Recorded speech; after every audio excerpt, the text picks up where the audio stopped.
Hey kids, this is Ivan. How you doing? Well, it's Thursday. It's the 12th of November already in 2020. And tonight, hopefully, I get to run another session of Astonishing Swordsmen and Sorcerers of Hyperborea in our Screaming for Vengeance campaign. And this video has nothing to do with that.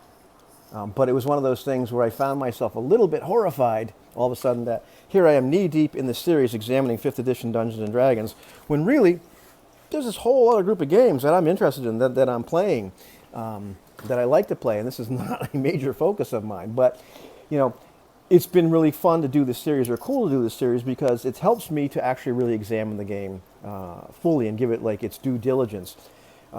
Because, you know, I'm in this position right now where I'm running the game, I'm playing in the game.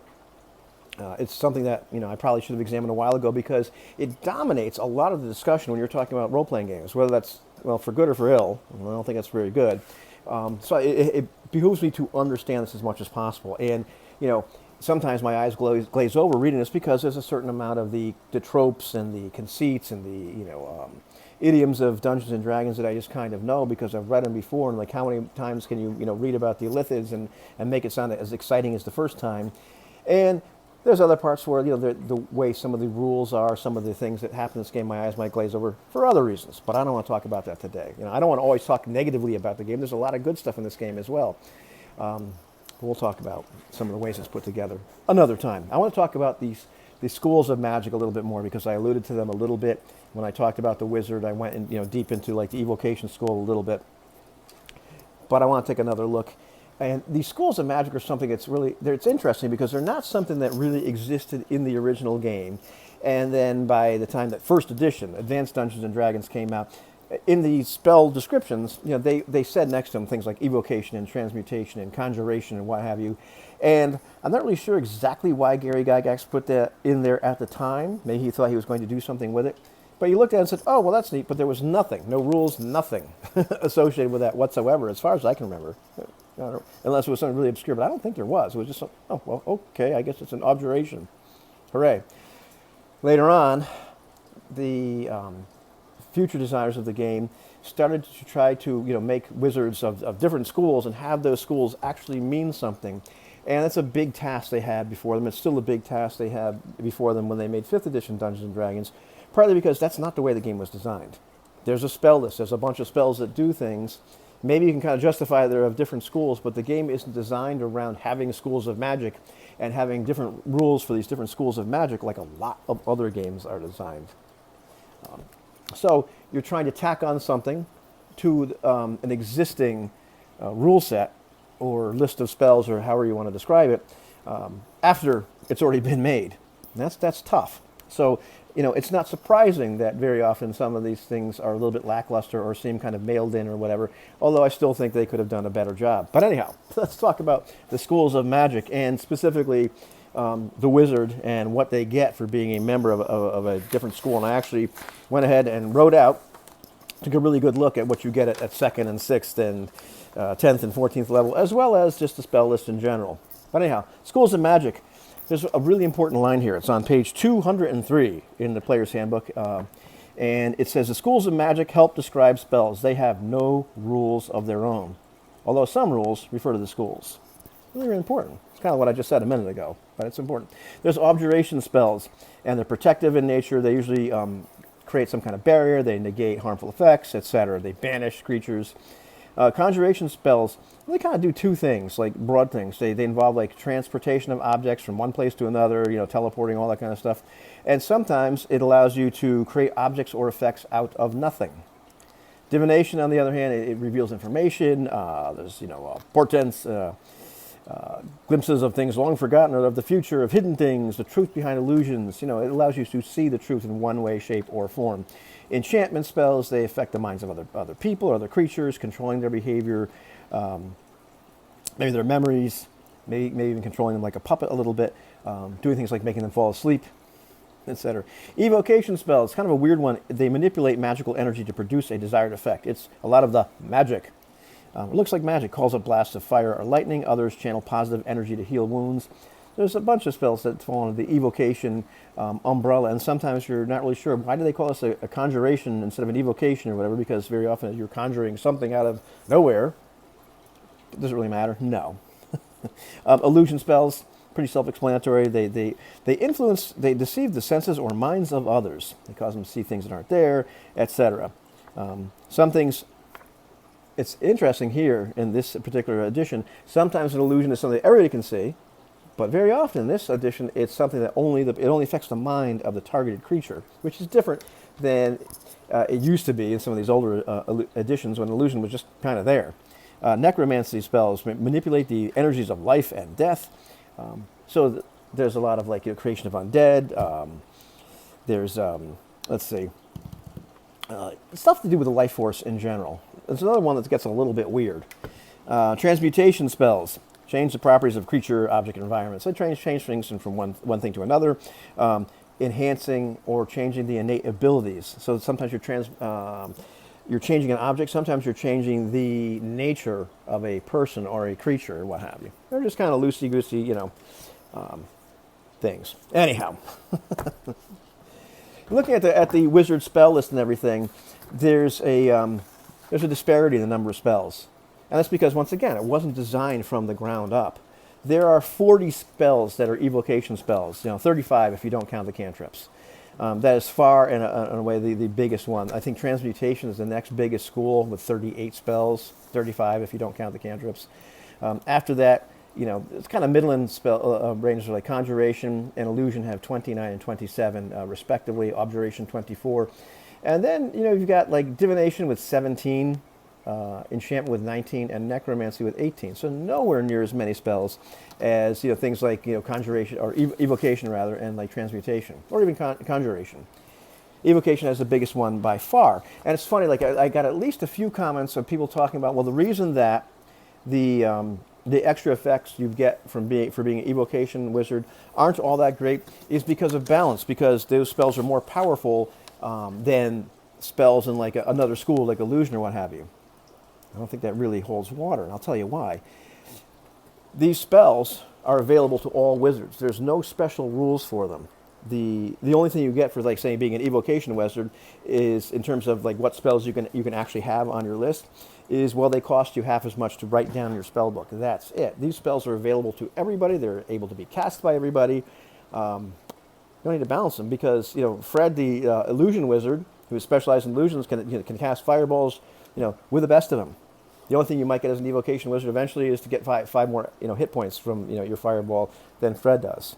Not a real issue of balance, but I believe sometimes it's an issue of like, well, what do we do with this school now? What kind of effects do we give these people? How do we put some kind of flavor into being an Evocation Wizard or a Divination Wizard or an Abjuration Wizard? And sometimes it's a little bit tough because when you're a Divination Wizard, well, you're starting to step on the clerics area a little bit, and well, the Enchantment Wizard.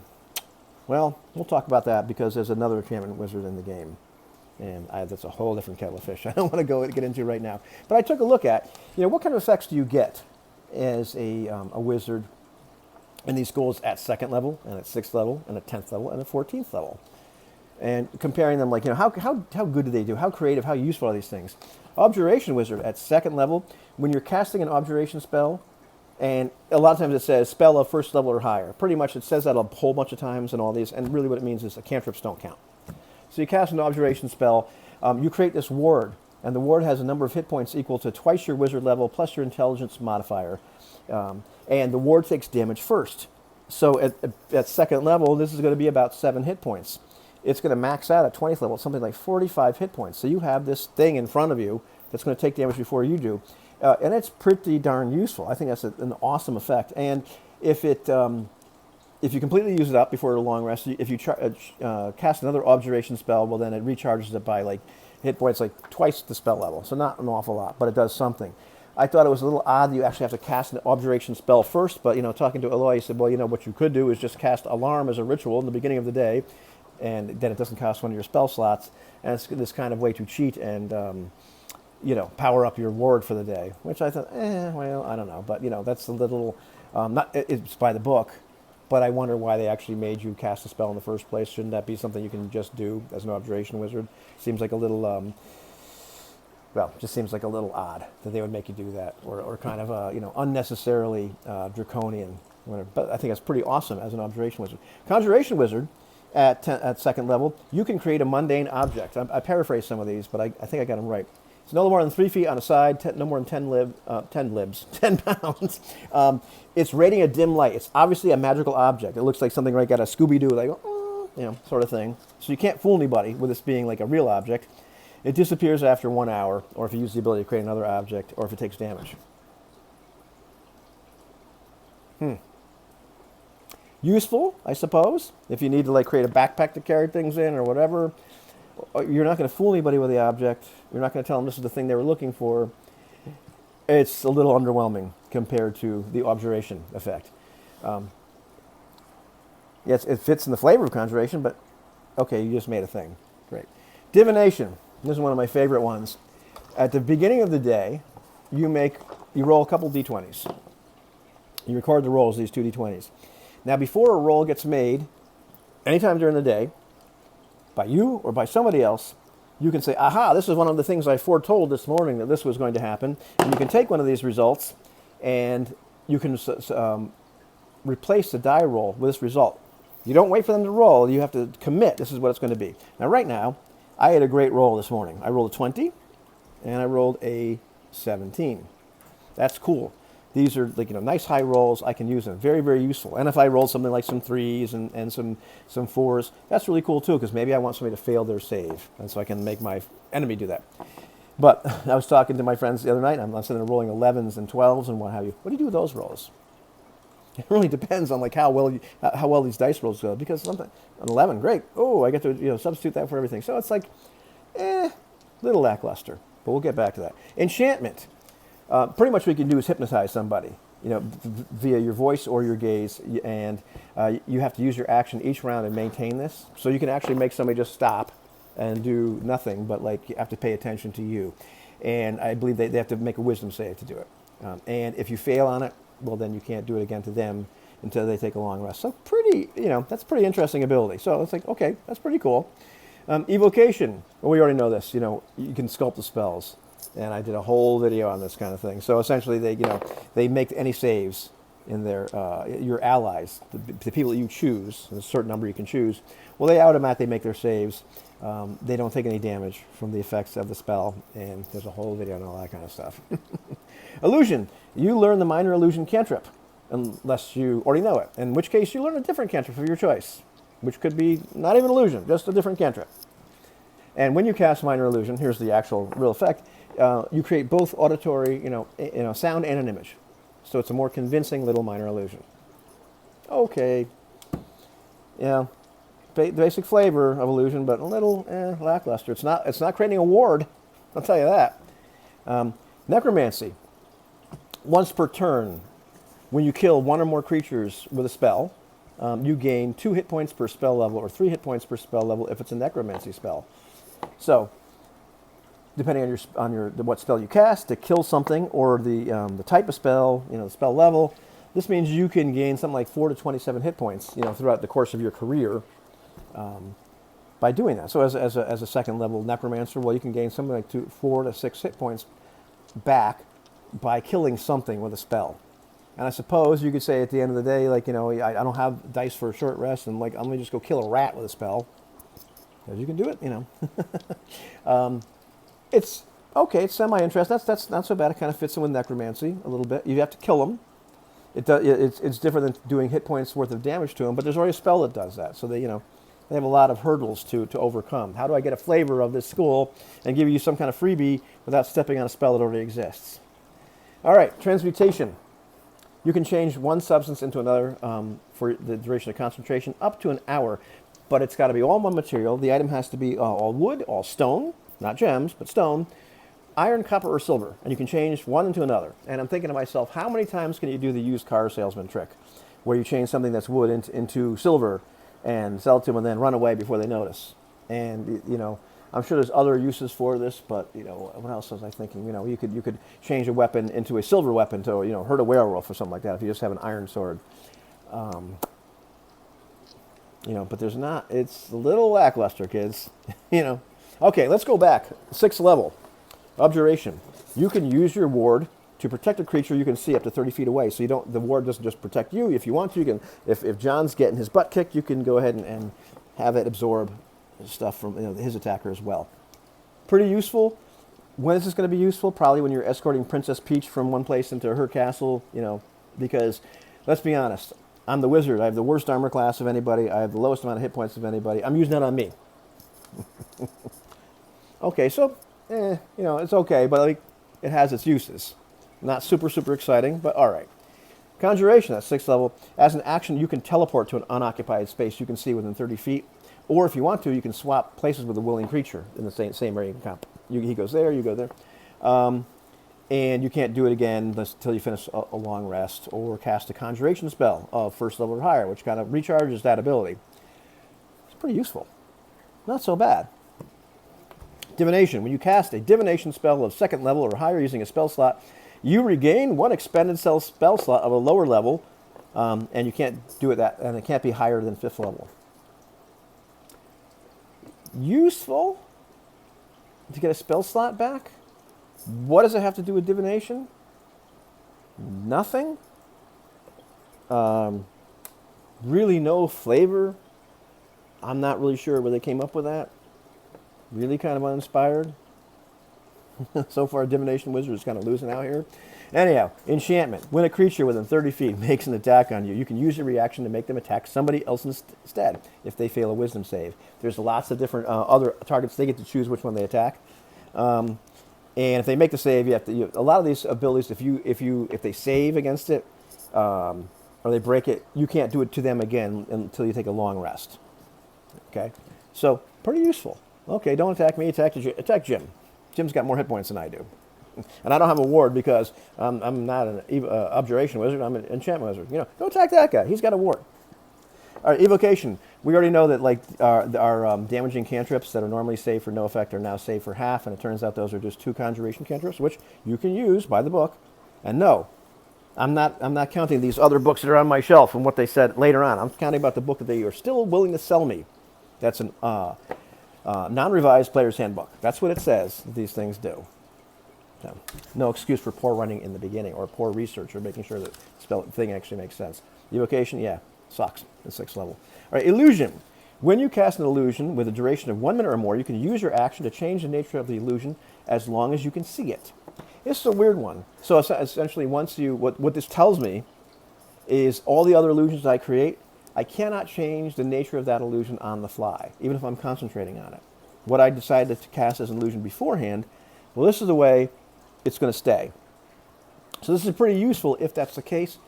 I can tell you from my experience that really changes the whole nature of casting illusion spells, because very often, I've ruled like I've seen other people rule, and unless it really explicitly says something, and I haven't paid enough attention to the illusion spells in the book, so forgive me. That's because very often we kind of rule that, yeah, you can change it as time goes on to make it look a little bit more like this or that or whatever. But no, that's not the case. So what this is telling me is you can't do those things unless you have this. So it's useful, but what it does is kind of clamp down on what we might have ruled otherwise. So, all right, but just not phenomenal. Still not really digging being an illusion wizard, or what they're giving the illusion wizard. Let's see, necromancy. You get animate dead if you don't already have it. When you cast it, you can create 1 more skeleton or zombie than you normally could, and the creatures have extra hit points equal to your level, and they add your proficiency bonus to their attacks, which at 6th level should be +3. Pretty cool. Not so bad being a necromancy wizard. They're giving you some pretty cool stuff here, being a member of that school. Transmutation. You make a stone. Takes you 8 hours to make the stone. It's your transmutation stone or your sorcerer's stone. If you make a new one, the old one doesn't work. You can have it on your person, or you can give it to a creature to have on their person. And each time you cast a transmutation spell, if the stone is on your person, you can change the effect that this stone has, because it can do several different things. But it's got to be on your person when you cast this transmutation spell to change what it does. Otherwise, you can give it to John, and as far as I know, John can take this to the other end of the earth, and it'll still work for him. You just can't change what it does for him. All right, and if you want John's stone to no longer work, we just make a new one. Boom, John's stone crumbles into dust or whatever happens. Okay, so let's see, what happens here? You can choose. You can have dark vision for 60 feet. You can increase your speed by 10 feet while unencumbered. Or you get proficiency in constitution saves. Or you get resistance to acid, cold, fire, lightning, or thunder damage. Choose one. Okay, so interesting stuff. It's definitely transmutation in that it changes the nature of a creature. Okay, you know, not super, super awesome, definitely useful, but I mean, you know, definitely within the flavor of transmutation. Okay. Yeah, I'm still like, yeah, okay, that's I'll take it, but it's not making me jump up and down either, in terms of flavor or in terms of like, you know, oh wow. All right, let's go back to 10th level.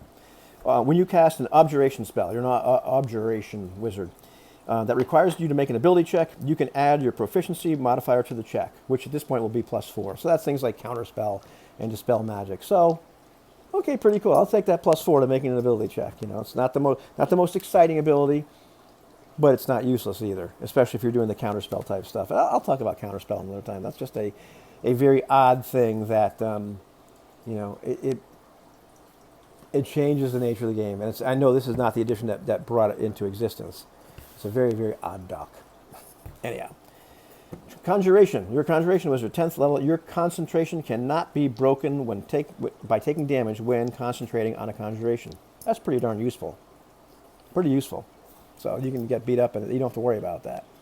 You're not going to have that major spell effect, you know, fall by the wayside.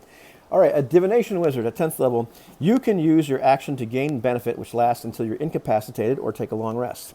You get Dark Vision for 60 feet. This sounds familiar. Ethereal Vision for 60 feet. Ethereal Sight. You can see into the ethereal plane, everything like that. You can read any language. Or you can see invisible creatures within 10 feet that are in line of sight. Okay, and so yeah, I guess this is all divination. It's all being able to see the truth, whether you're seeing in the dark, you're seeing into the ethereal plane, you're reading languages. You can see invisible creatures within 10 feet. The invisible creatures, you look at the monster man, if they're within 10 feet of you, you're in trouble. You know, it's good. Oh, there's something right there. Oh, it's too late. Man, I wish I was an Abjuration Wizard and had a ward. But still, you know, not awful. That's not an awful ability. So, okay, pretty cool. One of the cooler divination ones. All right, enchantment. When casting an enchantment of first level or higher that only targets one creature, you can have it target a second. Okay, that's not, you know, you're getting closer to like Mass Charm, all that kind of stuff. Okay, not bad. I'll talk about the charm spell another time. The charm spells another time. The fact that creatures immediately remember that you charm them and are mad and hostile, that's a big change from the way it used to be. So like charm person, you can charm somebody, never tell them to do anything contrary to what they would have normally done, just kind of give them gentle nudges and what have you. And you know, if the charm was dispelled, if you dispelled it, it wasn't the same. You know, they didn't become, oh, I knew what that guy was, had influence over me the whole time. In this game, it does, and it changes the nature of that so much, which I'm not a huge fan of, but that's a different story, you know. Okay, but this, you can charm another person at the same time.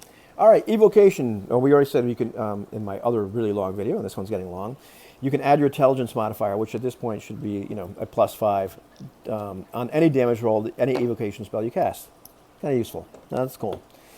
Illusion. When you're attacked. This is one of my most favorite effects. 10th level. You're a 10th level Illusion Wizard. And it's not because I like it. When you're attacked, you can use your reaction to create a double, which goes between you and the attacker. It appears between you and the attacker. And the attack automatically misses and the double vanishes. So it misses you, so presumably it hits the double. I don't think it really explicitly says that. And you can't use it again until after a long rest. Yes, this is really neat. Somebody's attacking me. Okay, I'm going to use my reaction. You know, I think it's before I even take damage. Ooh, this isn't good. So, flavor-wise, it's like, all I can see is this like balloon animal or balloon version of Ivan, like pops in front of my wizard and, you know, gets exploded by the sword or the mace or whatever. It is like the most flavorless. Dude, who wrote that? Who wrote that? And use it once. This one time. It's not even an illusion. It's like this little magic shield that happens one time. It's not an illusion. It's not like they were fooled into attacking that thing instead of attacking you. It's this balloon that occurred. What the heck? They could do better, guys. That one's awful. All right, 10th level. If you're a Necromancy Wizard, this one's really great. You have resistance to necrotic damage, and your hit point maximum cannot be reduced because you've hung around with undead, or you're that kind of guy that it doesn't affect you anymore. That's pretty cool. That gives you some pretty decent and pretty colorful resistance to that kind of stuff. Let's see. And now Transmutation. You can add Polymorph to your spell book, and you can cast it without expending a slot, turning into a challenge rating 1 or lower beast. And you have to complete a short or long rest before doing this again. That's actually pretty useful to be able to turn into something, even if it's just something to get away. Although, like, you can turn into like a bear or a direwolf, brown bear or direwolf or something like that. Challenge rating 1. Those are pretty badass monsters. So, and it costs you nothing. That's not so bad. All right, so we give that one a good solid B. All right, finally, our capstone abilities as these wizards of these various schools. All right, Abjuration. You have advantage against saves versus spells and resistance to the damage of spells. That's awesome. Spell resistance? That's pretty cool. So kudos for the Abjuration School. Really good job. I like what they did there. All right, Conjuration. Any creature you summon or conjure with a Conjuration spell has 30 temporary hit points, in addition to the hit points it has. That's pretty cool. But yeah, temporary hit points. I had to make sure I looked them up and make sure I understood them exactly correctly. And they are these hit points that are just occur before they are over and above your maximum hit points. You take those first, all that kind of stuff. It points over and over again to the fact that this book needs a glossary. The book needs terms like that are important in bold. That it needs to tell you what these things are, because there's so many things in this book that they should be easy to reference. Anyhow, and well, never mind. I won't split hairs with this one. Let's go to the next one. But cool ability. All right, my absolute favorite, what the hell? This is the best idea you guys possibly had. Is this one? Not surprisingly, in Divination, your Capstone Ability, 14th level. In the morning, you now can roll 3 20-sided dice to have as your portents for the day to replace your rolls or somebody else's rolls with, prior to them making a roll. 14th level. Really. That's the best you could do. It's the best they could think of, is give me another D20 in the morning to roll to replace somebody else's roll with. Or maybe my own roll. Really? What the heck? That's an F. I think that's an F minus. Okay. Enchantment School. Our 14th level ability is when you cast an enchantment spell on one or more creatures, you can choose one to be unaware that it was charmed. Pretty cool, based on the stuff I said not so long ago. On a failed intelligence save by them, you can have them forget up to 1 plus your charisma modifier hours of the time they were enchanted. That's pretty cool as well. Your charisma modifier. That's the weird part. I understand why it's that, but that all of a sudden makes it important at 14th level to have a high charisma as the Enchantment Wizard. I think it's the only time that's really going to be important, is that moment. Because, and I'm not sure why that's snuck in there, because it shouldn't be that. It should be your intelligence modifier. And we'll talk about, the modifiers and having it, put all your eggs into one basket in a subsequent video, because that is an issue aesthetically I have with the system. But, it points to the fact that there's another Enchantment Wizard in the game, and that's the Bard, where charisma is important. But this is something that I think was missed and should have been changed, and it shouldn't be your charisma modifier. I understand flavor-wise why it should be. Not right. Cool effect, but that one little part in there, it kind of ushers in this thing, that idea that the Bard, not really a Bard, he's an Enchantment Wizard, but that's a different video. Really a wizard. Anyhow, let's go to Evocation. We already know that we can deal maximum damage on one spell for free, and then after that, it'll just hurt the heck out of you. And you have to roll 2d12 to take damage, and oh man, I just took 16 points of damage for casting another spell. So it's one of those things you can use once. All right, not awful. But, it's a one-trick pony. Or, one-shot deal. All right, Illusion. When you cast an illusion of a first level or higher, as a bonus action, you can choose one inanimate and non-magical part of the illusion to become real for 1 minute. And the example they give you is you make this illusion, and one thing is a bridge over this chasm. And so now you guys can use this bridge. Pretty much what it does is it's cheating. It's allowing you to conjure up something, big. That's cool. That's a cool ability. I don't know if it's I guess it's a 14th level ability. It's cool. the rest of the. Yeah, it's better. It's a lot better than that balloon animal in front of you. Well, I'll say that. So it's okay. We'll give it a solid C or B. That's not so bad. Let's see, Necromancy. Now, this is probably the longest video in the series. You choose one undead creature. I love this one. Within 60 feet, who has to make a charisma save versus your spell DC. If it succeeds, you can't try it again, yada, yada, yada. It obeys your commands. You pretty much charm this thing. And you can't, until you use this feature again, you choose, okay, I don't want to control the skeleton anymore. I want to control something else. If it's got an 8 intelligence, it gets to make a save. If its intelligence is 12 or higher, it gets to make a save every hour until it finally breaks the charm. But you have the potential here to like charm some intelligent undead and make them do what you want for a while. That's pretty cool. And I believe actually it's even if somebody is another wizard has made this undead or is controlling this undead, now you can break that control and you control it instead. Pretty good stuff. You're a powerful wizard at that point, and you do it right. You charm like or pretty much control for a while a strong, intelligent undead creature. That's pretty badass. All right, so I like that one an awful lot. Really top marks for what they did for necromancy, because there's not a lot of necromancy spells. I haven't looked at it. There's levels here or spell levels where there just are no necromancy spells. There's spell levels where there are no the divination spells. Where you get one. There's not too many. Anyhow, and our transmutation guy. You remember that stone you had? You can use your action to destroy this stone. And what really happens is when you use the action, the stone blows up, or so you get to do this once, and you have to make another stone. What can you do? What kind of great effect do you get at 14th level? You can take 10 minutes to transform one non-magical object into another, so it becomes that object forever. Okay. Although I could just, if I was a Conjuration Wizard, I could probably just conjure one, but okay. Forever. But interesting enough, flavorful enough. Let's see what else. You can remove all curses, diseases, and poisons and restore all hit points to one creature. So you become a cleric for a moment. Okay. So, unless there was a cleric in the party, in which case you're... Okay. All right. We'll take it. You can cast Raise Dead without using a slot or actually having it in your spell book. Okay. All right. And my favorite, because it's so awful. You can reduce the apparent age of a creature by 3d10 years.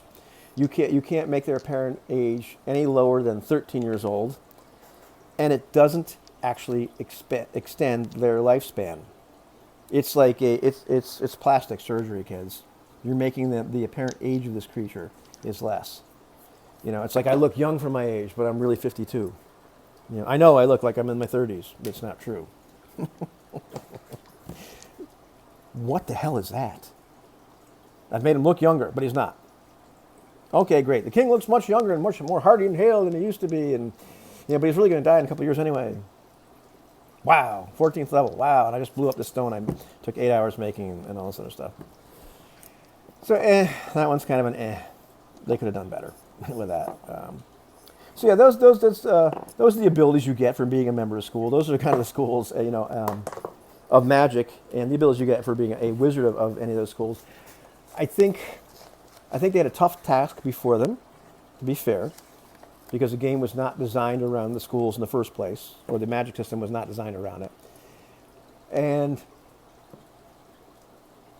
it's something they could have done better at anyway. I believe it's something they could have, paid a little more attention to. Some of the stuff in here is great. And what makes it really glaring is you've got something like, Abjuration or Necromancy, where they did this fantastic job, and actually, Conjuration, pretty cool, except for the second level ability. But there's other ones here that, the Divination one, or the some of the illusion stuff.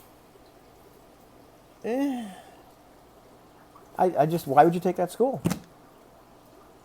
You're not really getting very much benefit out of it. And I'd rather take something that gives me some kind of cool ability. So they should have given me some cooler abilities in this as well.